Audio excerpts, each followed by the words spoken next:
Di sebuah pasar kecil yang ramai, seorang gadis sederhana tanpa banyak harta melakukan satu kebaikan kecil. Ia hanya memberikan segelas air minum untuk seorang kakek tua penjual kaki lima yang terlihat kelelahan. Siapa sangka kebaikan yang terlihat sepele itu akan menyeretnya ke dalam sebuah perjalanan yang tidak pernah ia bayangkan.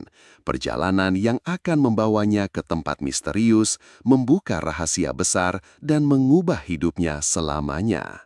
Kalau kamu ingin tahu bagaimana segelas air bisa mengubah nasib seseorang, tonton cerita ini sampai habis. Jangan lupa tekan tombol subscribe sekarang karena perjalanan ini baru saja dimulai. Pagi itu, matahari baru saja naik, menembus celah-celah atap seng pasar yang sudah tua. Suara pedagang memanggil pembeli, bau sayur segar bercampur aroma ikan asin memenuhi udara. Di tengah hiruk-pikuk itu, ada seorang gadis bernama Sari. Tubuhnya mungil, kulitnya kecoklatan, dan matanya memancarkan kehangatan. Sari bukan orang kaya, hidupnya pas-pasan. Ia membantu ibunya berjualan sayur di sudut pasar, menata dagangan sambil sesekali melayani pembeli. Hari itu, di antara keramaian, matanya tertuju pada seorang kakek tua penjual kaki lima. Tubuh kakek itu kurus, bajunya lusuh, dan keringat mengalir di keningnya. Ia duduk bersandar pada tiang kayu, napasnya terengah-engah. Sari melihat botol minum kakek itu sudah kosong. Tanpa pikir panjang, ia berjalan menghampiri, membawa segelas air dari termos kecil yang selalu dibawanya untuk bekal.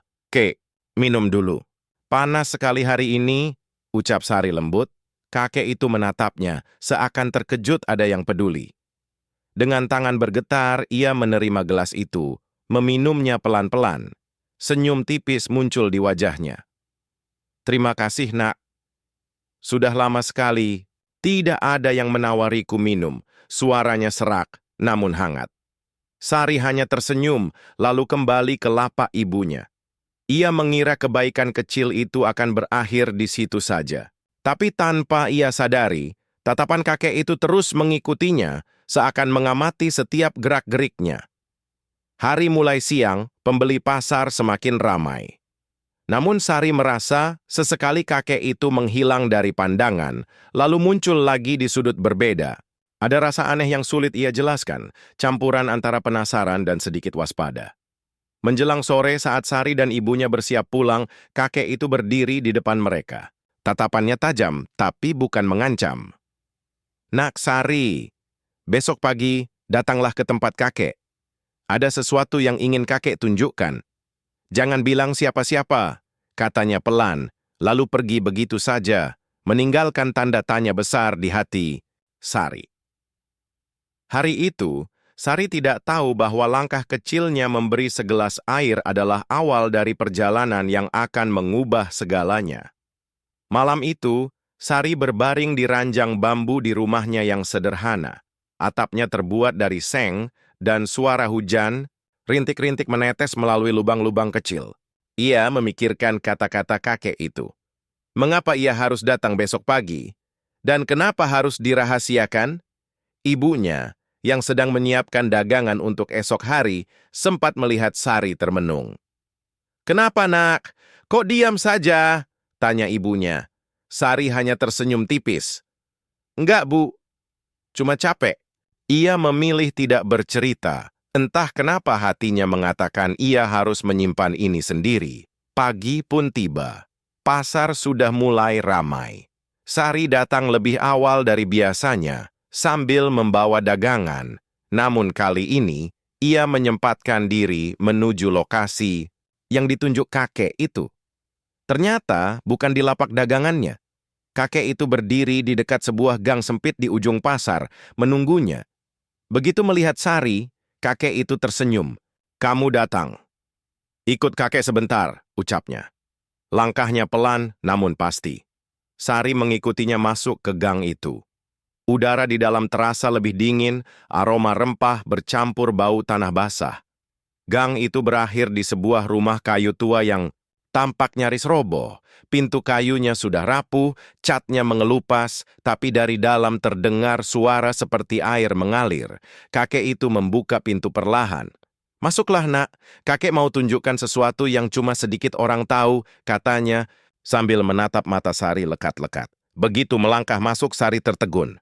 Ruangan itu jauh berbeda dari luar. Ada rak kayu penuh buku tua, kotak-kotak kecil berukir, dan di sudut ruangan, sebuah meja dengan kain merah menutupi sesuatu.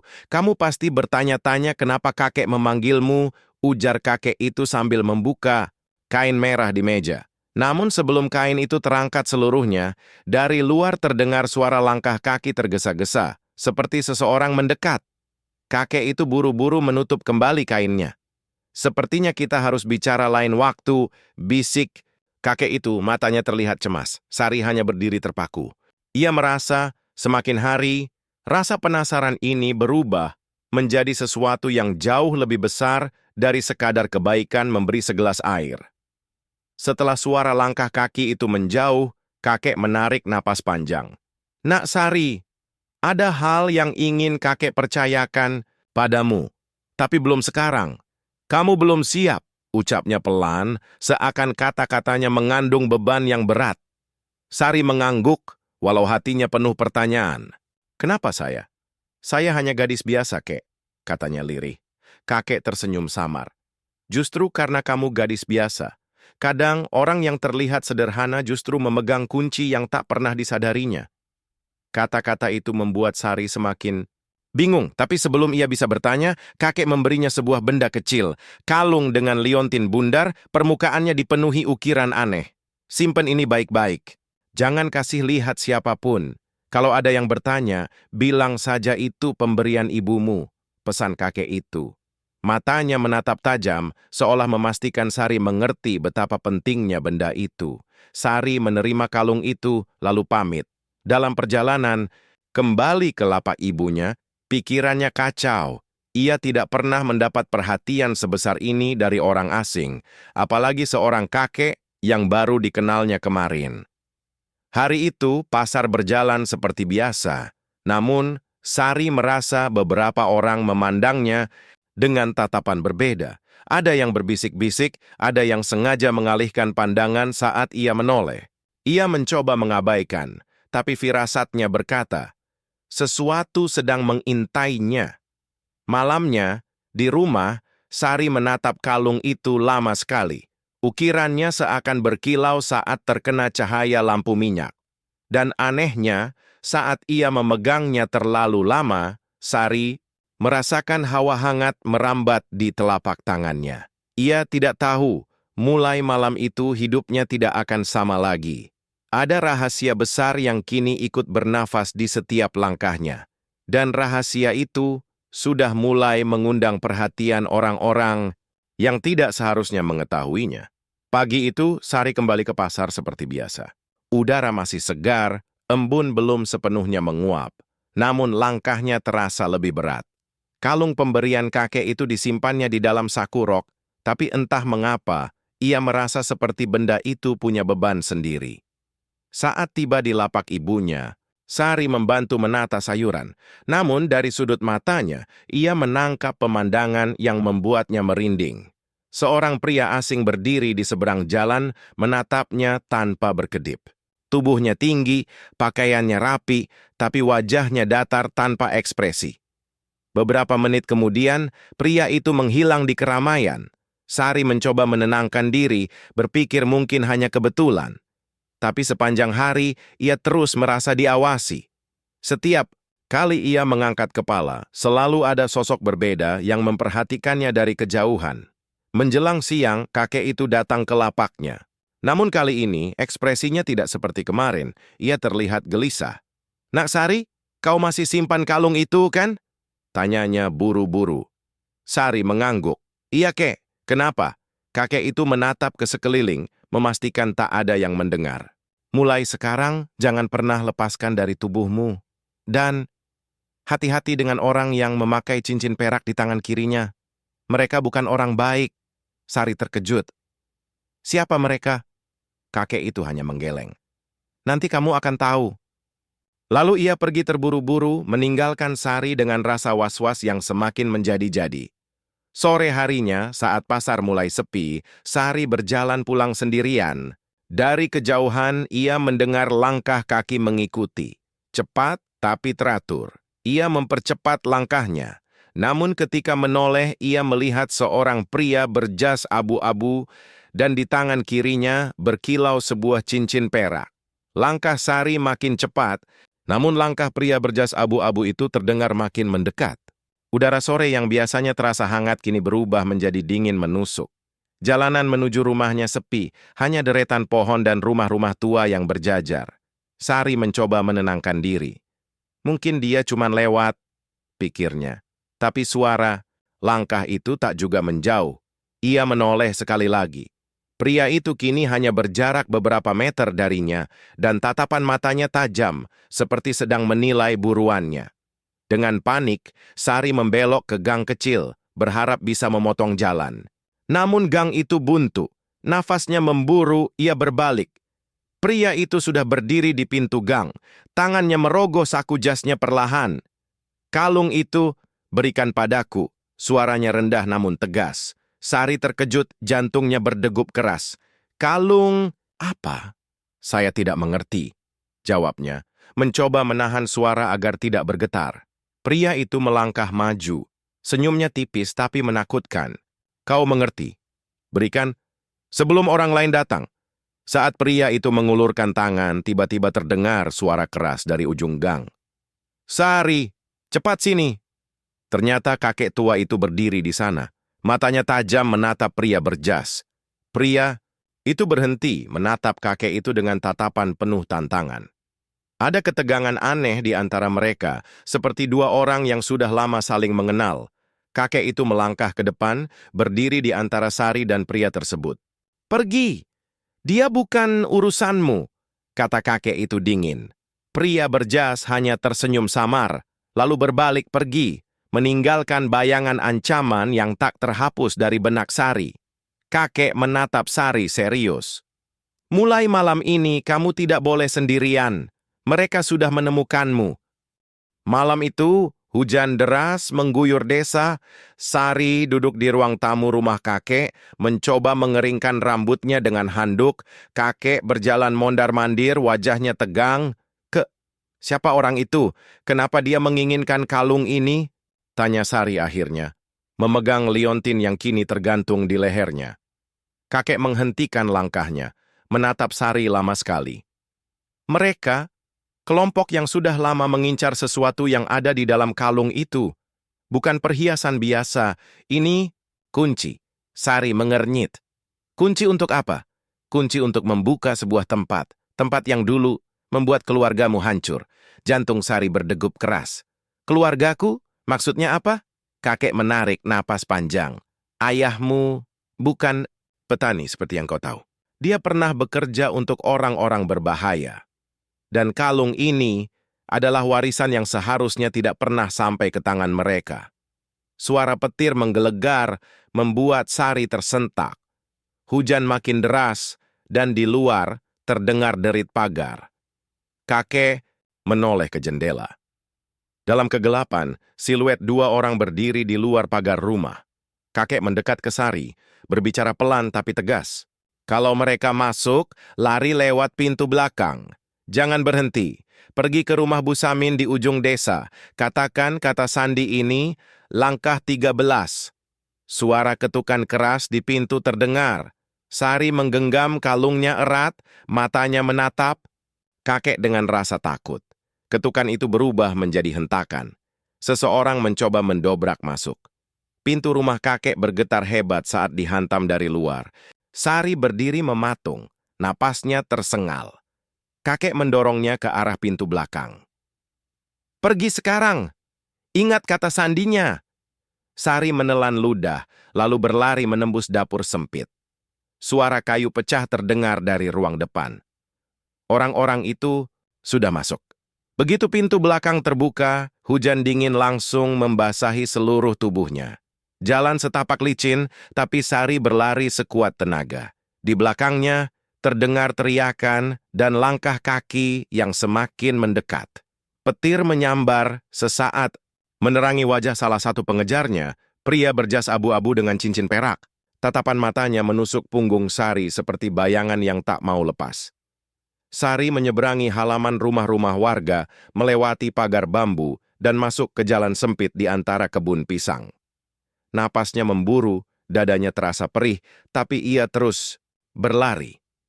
Suara langkah para pengejar makin dekat. Sari melirik ke belakang, lalu terpeleset, hampir jatuh. Tangannya tergores batu, namun ia bangkit lagi tanpa memedulikan rasa sakit. Di ujung jalan, samar-samar terlihat rumah Bu Samin. Lampunya redup, pintunya tertutup rapat.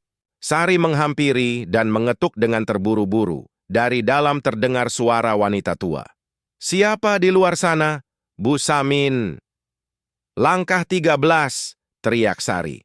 Hampir kehabisan napas. Suara kunci berputar terdengar, pintu terbuka sedikit. Bu Samin menatap Sari sebentar, lalu menariknya masuk dan menutup pintu rapat. Namun sebelum pintu benar-benar terkunci, bayangan seorang pria terlihat berdiri di luar pagar. Dia menatap ke arah rumah itu. Begitu pintu tertutup, Bu Samin segera mengaitkan 3 lapis pengunci. Wajahnya serius, berbeda dari sosok ramah yang biasa menyapa di pasar. "Kamu Sari, ya? Kakek itu sudah bilang kau mungkin datang malam ini," ucapnya pelan. Sari masih terengah-engah. "Bu, siapa mereka? Kenapa mereka mengejar saya?" Bu Samin menatapnya lama, lalu berjalan ke sudut ruangan. Ia menggeser lemari kayu berat, membuka pintu kecil di lantai. "Turun dulu, kita bicara di bawah. Di sini tidak aman." Dengan ragu, Sari menuruni tangga kayu yang sempit. Di bawahnya ada ruangan tersembunyi yang diterangi lampu minyak. Dindingnya penuh peta dan foto-foto lama. Bu Samin menutup pintu lalu duduk di kursi rotan. "Sari, kelompok yang mengejarmu disebut Lingkar Perak. Mereka sudah lama mengincar kunci yang kamu bawa. Kunci itu membuka sesuatu yang tidak boleh dibuka oleh tangan yang salah." Sari menatap liontin di lehernya. "Tapi saya tidak tahu apa-apa. Saya cuma dikasih kakek. Kalung itu bukan sekadar pemberian. Ayahmu dulu menyimpannya. Dia melindungi sesuatu yang, jika jatuh ke lingkar perak, bisa membuat banyak orang sengsara," kata Bu Samin. Suaranya penuh tekanan. Sari terdiam, mencoba mencerna.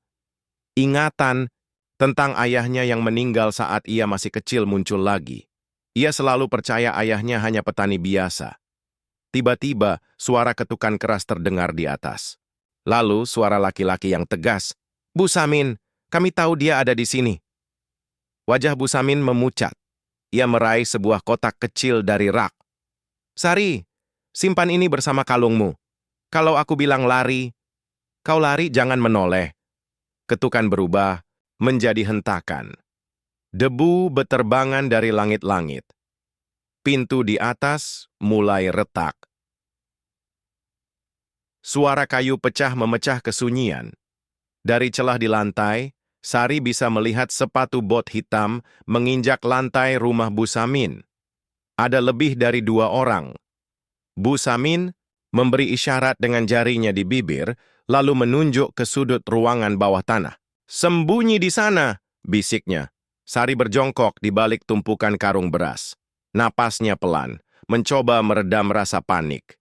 Di atas, suara langkah kaki menyusuri setiap sudut rumah. "Cari di bawah, dia pasti bersembunyi," teriak salah satu dari mereka. Tak lama, pintu rahasia di lantai diketuk keras dari luar. Kayu berderit seakan kapan saja bisa runtuh. Bu Samin meraih tongkat besi dari pojok ruangan, berdiri tepat di bawah pintu. "Kalau mereka masuk, lari lewat terowongan di belakang," katanya cepat. Sari melirik ke arah yang ditunjuk. Di sana, ada pintu kecil setengah terbuka, mengarah ke lorong gelap yang entah kemana ujungnya. Tiba-tiba, pintu rahasia jebol. 2 pria masuk, salah satunya pria berjas abu-abu dengan cincin perak. Matanya langsung tertuju pada Sari. "Akhirnya, kita bertemu lagi," katanya dengan nada puas. Bu Samin mengayunkan tongkat besinya, memukul salah satu pria hingga tersungkur. "Lari, Sari! Tanpa berpikir panjang, Sari berlari masuk ke terowongan gelap itu. Suara langkah para pengejar menggema di rawangnya. Terowongan itu sempit dan pengap, tapi ia terus berlari. Di ujung lorong, samar-samar ia melihat cahaya. Namun saat hampir sampai, seseorang berdiri di mulut terowongan, dan kali ini wajahnya bukan orang asing. Itu wajah seseorang yang sangat ia kenal. Cahaya redup dari luar terowongan membuat siluet itu perlahan jelas. Sari terhenti, dadanya naik turun. "Kak Darman?" Suaranya nyaris berbisik. Pria itu, yang dulu pernah menjadi tetangga sekaligus teman masa kecil Sari, berdiri dengan ekspresi dingin. Wajahnya sudah berubah, lebih keras, matanya tajam seperti orang yang telah melewati banyak badai. "Kamu harus ikut aku, Sari," ucapnya tegas. Di belakang, suara langkah para pengejar makin mendekat. "Cepat, kita hampir dapatkan dia!" teriak seseorang. Sari bingung, matanya bergantian menatap Kak Darman dan cahaya di belakangnya. "Kenapa kamu di sini? Apa kamu bersama mereka?" Kak Darman menghela napas. "Kalau kau terus di sini, mereka akan menangkapmu. Percayalah, ikut aku, satu-satunya cara keluar dengan selamat." Sari ragu. Ingatan masa kecilnya tentang Kak Darman yang selalu melindunginya muncul begitu saja. Tapi sekarang, sorot matanya tidak lagi sama. Tanpa memberi waktu berpikir lama, Kak Darman menarik tangan Sari dan membawanya keluar terowongan. Udara malam menyambut mereka. Mereka berlari menembus kebun singkong, meninggalkan teriakan marah para pengejar di belakang. Setelah cukup jauh, mereka berhenti di tepi sungai. Nafas Sari tersengal. "Kamu harus jelasin sekarang, Kak. Apa yang sebenarnya terjadi? Kenapa semua orang mengincar kalung ini?" Kak Darman menatap air yang mengalir deras. "Karena kalung itu menyimpan peta. Dan peta itu menuju sesuatu yang banyak orang rela membunuh demi mendapatkannya." Sari terdiam. Rasa takut bercampur rasa ingin tahu mulai menguasai pikirannya. Di kejauhan, suara seruling terdengar samar di tengah malam. Kak Darman menoleh cepat, wajahnya berubah tegang. "Mereka sudah menemukan kita lagi." Suara seruling itu terdengar semakin jelas, nada-nadanya panjang dan aneh, seperti memanggil sesuatu. Sari merasakan bulu kuduknya berdiri. "Itu, apa, Kak?" tanyanya pelan. Kak Darman menatap sekeliling dengan waspada. "Itu tanda, mereka memberi sinyal kepada anggota lain kalau target sudah dekat. Kita harus pergi sekarang." Tanpa menunggu, ia menggandeng Sari menyusuri tepi sungai. Bulan malam itu tertutup awan, membuat jalan nyaris gelap total. Langkah kaki mereka hanya diiringi suara air dan hembusan angin dingin. Namun dari balik semak muncul dua sosok pria berpakaian serba hitam. Mereka bergerak cepat, menghadang jalan. Salah satunya tersenyum sinis. "Serahkan gadis itu, tidak perlu ada yang terluka." Kak Darman merapatkan posisi tubuhnya di depan Sari. "Kalau mau dia, lewati aku dulu." Tanpa banyak bicara, perkelahian pecah. Suara hantaman, air cipratan, dan napas berat bercampur jadi satu. Kak Darman bertarung sengit, tapi dua lawannya jelas terlatih. Sari mundur beberapa langkah, mencari celah untuk melarikan diri. Tiba-tiba, salah satu pria mengeluarkan belati berkilat. Sari terperanjat dan tanpa sadar berteriak, "Hati-hati!" Teriakannya membuat lawan Kak Darman sejenak lengah, memberi kesempatan bagi Darman untuk menjatuhkan satu dari mereka ke sungai. Namun yang satu lagi berhasil mendekati Sari. Tangannya yang dingin meraih lehernya, mencoba menarik kalung itu. Sari berusaha melepaskan diri, tapi cengkeramannya kuat. Tepat saat itu, dari arah hulu sungai, terdengar suara langkah cepat di atas jembatan kayu. Sosok kakek tua muncul, memegang tongkat panjang. Tanpa ragu, ia menghantamkan tongkat itu ke punggung pria yang mencengkeram Sari. Pria itu jatuh tersungkur, melepaskan genggamannya.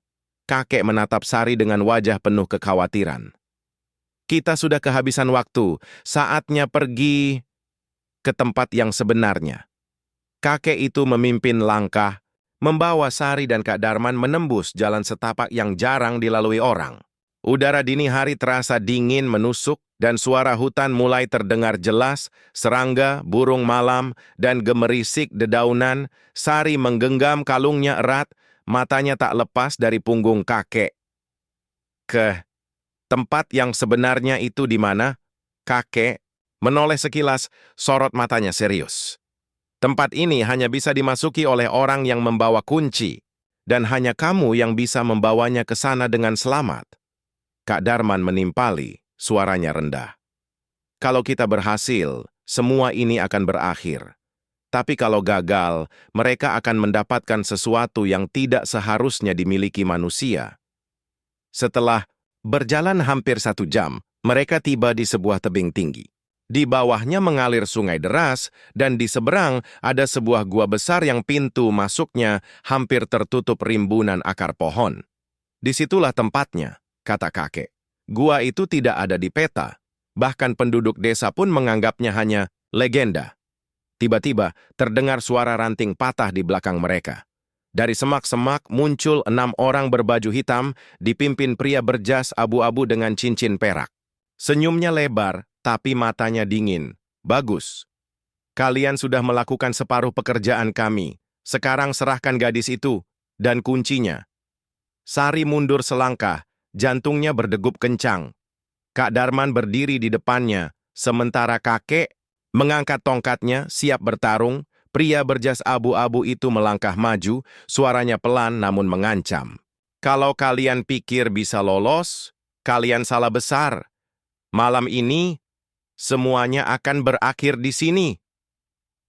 Udara di tepi tebing terasa semakin tegang. Hanya suara air sungai dan hembusan angin yang menjadi saksi. Pria berjas abu-abu mengangkat tangannya, memberi isyarat, dan ke-6 orang berbaju hitam itu langsung bergerak mengepung. Kakek maju selangkah, memutar tongkatnya dengan cekatan.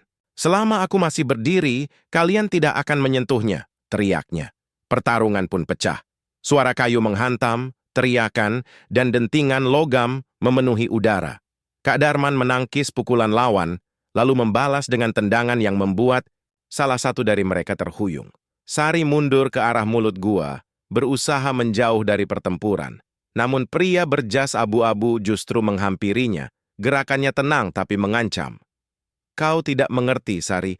Kalung itu milik kami sejak awal. Sari memeluk kalungnya mundur hingga punggungnya menempel pada akar besar yang menjuntai. Tidak. Ini pemberian ayahku. Pria itu tersenyum tipis. Ayahmu hanyalah penjaga sementara, dan dia gagal. Kata-kata itu membuat Sari terpaku, memberi celah bagi pria itu untuk mendekat. Namun sebelum tangannya menyentuh Sari, kakek menghantamkan tongkatnya tepat ke lengan pria itu. Pria berjas mundur selangkah, tapi matanya kini penuh kemarahan. Baiklah, kalau begitu kita lakukan dengan cara keras. Ia memberi isyarat, dan 2 orang anak buahnya berlari ke arah Sari. Sari menjerit, tapi tiba-tiba dari dalam gua terdengar suara gemuruh rendah, seperti napas raksasa yang baru saja terbangun. Semua orang berhenti bergerak, menoleh ke arah gelapnya gua. Dari kegelapan, sepasang mata berwarna emas muncul, menatap mereka tajam. Semua terdiam. Hanya suara derasnya sungai dan detak jantung yang terasa di telinga. Sepasang mata emas itu bergerak maju, perlahan menampakkan sosoknya. Dari kegelapan, keluarlah seekor hewan besar. Mirip naga tanpa sayap, tubuhnya diselimuti sisik batu, dan di punggungnya tumbuh lumut hijau seperti hutan mini. Nafasnya berat, tiap hembusan membuat udara bergetar. Sari terpaku, tak mampu bergerak. Itu apa? Bisiknya, kakek menunduk hormat. Penjaga, dia melindungi rahasia yang tersimpan di dalam gua ini. Pria berjas abu-abu tersenyum licik. Jadi benar, legenda itu nyata. Dengan penjaga ini di bawah kendali kami, tidak ada yang bisa menghalangi. Ia memberi isyarat pada anak buahnya, tapi begitu salah satu melangkah maju, penjaga itu mengeluarkan geraman rendah. Tanah di sekitar mulut gua bergetar. Akar-akar pohon di sekitarnya bergerak seperti ular, melilit kaki orang itu hingga terjatuh. Kakek menoleh pada Sari. Kamu harus masuk ke dalam. Hanya pemegang kunci yang bisa menenangkan penjaga itu. Kalau dia marah, kita semua akan celaka. Sari menatap gua yang gelap, hatinya berdebar. Bagaimana kalau aku gagal? Kamu tidak akan gagal. Kalau percaya pada warisan yang kau bawa, jawab kakek tegas. Pria berjas itu mulai maju lagi, matanya penuh ambisi. Cepat serahkan kuncinya, atau aku yang akan mengambilnya langsung dari tubuhmu. Sari tahu ia tak punya pilihan lain. Dengan langkah ragu tapi mantap, ia melangkah menuju mulut gua. Tatapannya bertemu dengan mata emas sang penjaga, dan saat ia melangkah masuk, suara gemuruh dari dalam gua semakin keras, seperti rahasia besar yang sudah menunggu untuk dibuka. Udara di dalam gua lembab dan dingin. Cahaya dari luar perlahan menghilang, digantikan kilauan samar dari dinding yang dipenuhi kristal berwarna biru kehijauan. Setiap langkah Sari bergema, dan gema itu terdengar seperti bisikan halus yang memanggil namanya. Sang penjaga dengan mata emas mengikuti dari belakang, langkahnya berat tapi tenang. Anehnya, ia tidak terlihat mengancam Sari. Justru seperti memastikan Sari tidak tersesat. Di tengah gua, Sari menemukan sebuah altar batu. Di atasnya ada kotak kecil yang terbuat dari logam tua. Permukaannya dipenuhi ukiran yang sama dengan liontin di lehernya. Sari menatap liontin itu lalu altar. Jadi, ini yang mereka cari, gumamnya. Suara kakek bergema dari mulut gua. Itu bukan sekadar kotak. Di dalamnya ada peta menuju sumber yang bisa memberi kekuatan atau kehancuran, tergantung siapa yang memegangnya. Sebelum Sari bisa menyentuh kotak itu, suara langkah cepat terdengar dari belakang. Pria berjas abu-abu dan dua anak buahnya berhasil masuk, wajahnya penuh kemenangan. Akhirnya, semuanya di depan mata. Sang penjaga menggeram keras, tapi pria itu mengeluarkan sebuah batu hitam kecil dari sakunya. Batu itu berdenyut seperti jantung. Penjaga itu tiba-tiba mundur. Matanya berubah dari emas menjadi merah darah. Sari panik. Apa yang kau lakukan padanya? Pria itu tertawa kecil. Sedikit trik lama. Sekarang, dia akan melindungi kami, bukan kamu.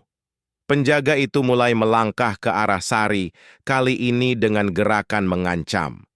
Altar bergetar dan cahaya dari kristal di dinding mulai redup. Seperti gua itu sedang menutup diri. Sari sadar kalau ia tidak segera bertindak, semua akan berakhir di sini. Langkah penjaga yang kini bermata merah menggema di seluruh gua. Setiap hentakan kakinya membuat tanah bergetar dan udara menjadi semakin berat. Sari mundur perlahan, punggungnya hampir menempel ke altar. Pria berjas abu-abu tersenyum puas. Serahkan kuncinya, Sari. Aku akan membiarkanmu hidup. Sari menggenggam liontin di lehernya erat-erat. Kalau aku memberikannya, kau akan menghancurkan segalanya.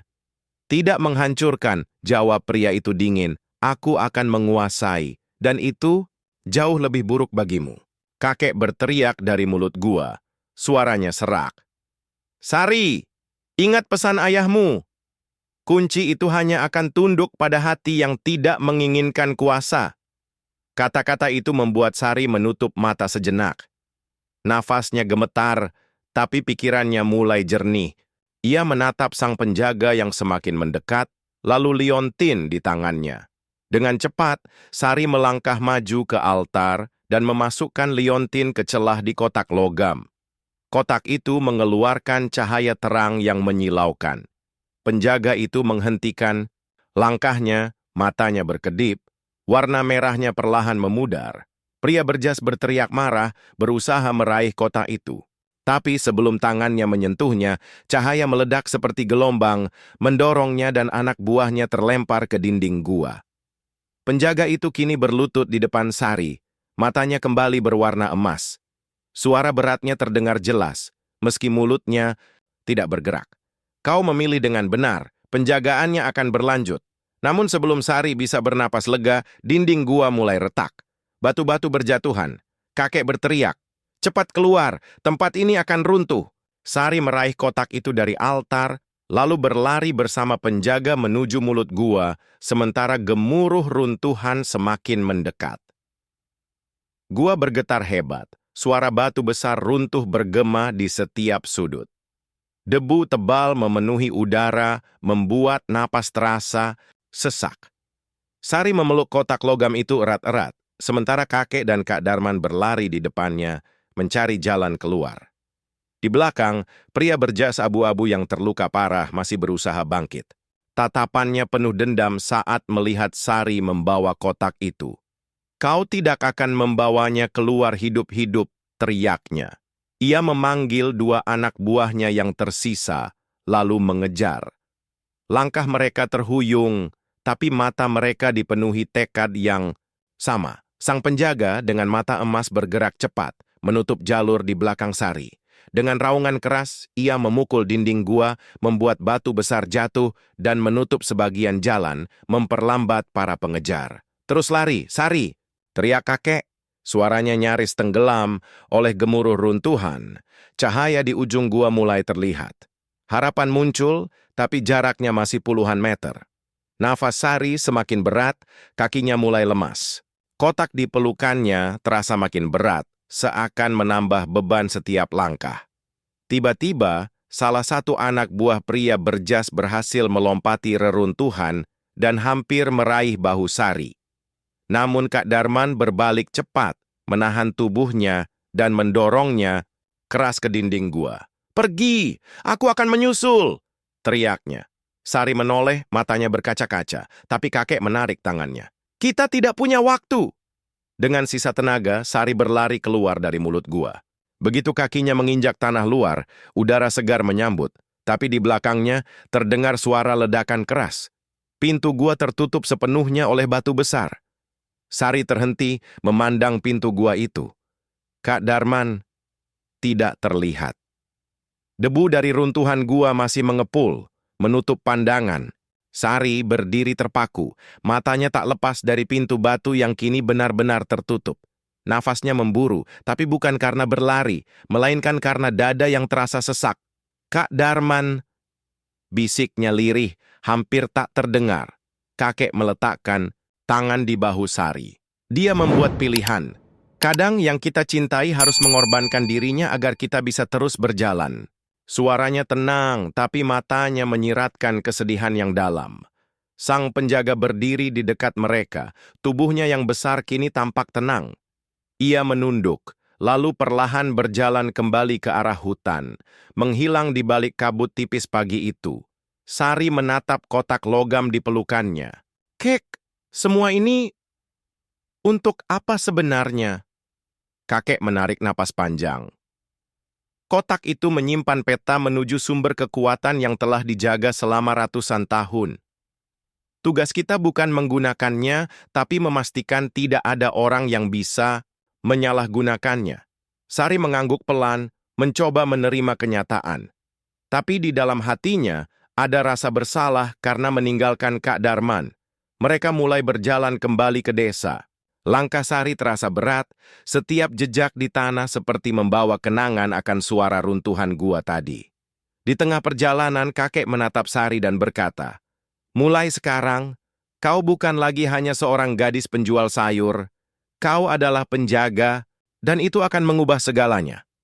Sari menatap jauh ke depan, menyadari hidupnya tak akan pernah kembali seperti semula.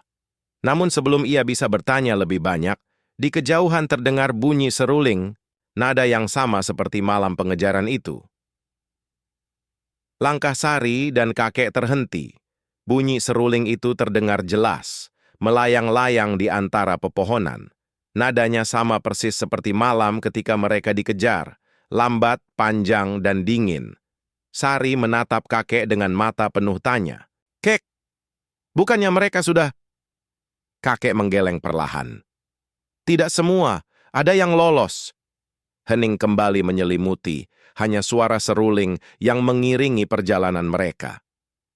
Setiap nada terdengar seperti pesan tersembunyi, seakan seseorang ingin mengatakan bahwa permainan ini belum selesai.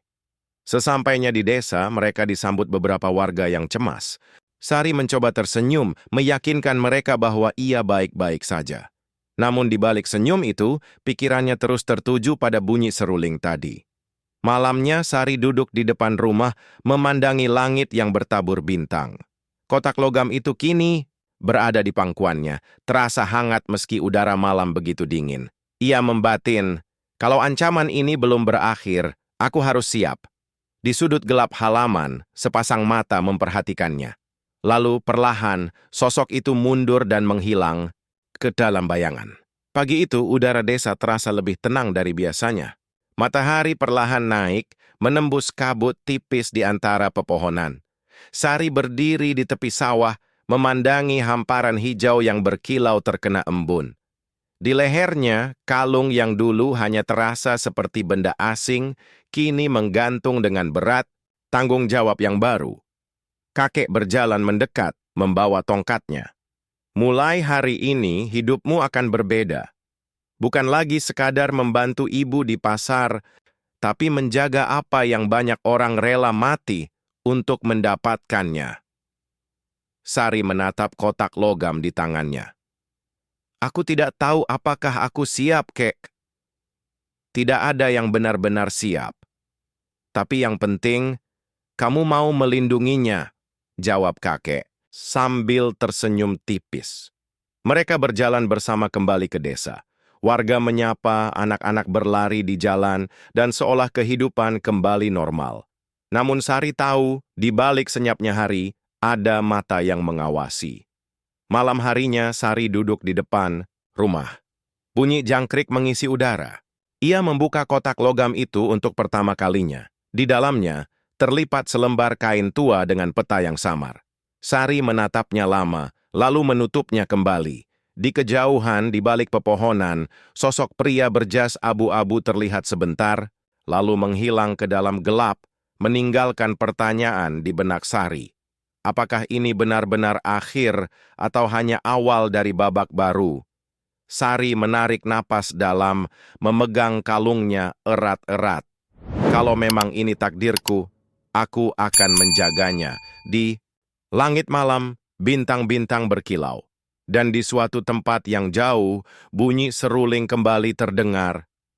Pelan, namun cukup untuk mengingatkan bahwa kisah ini mungkin belum benar-benar selesai.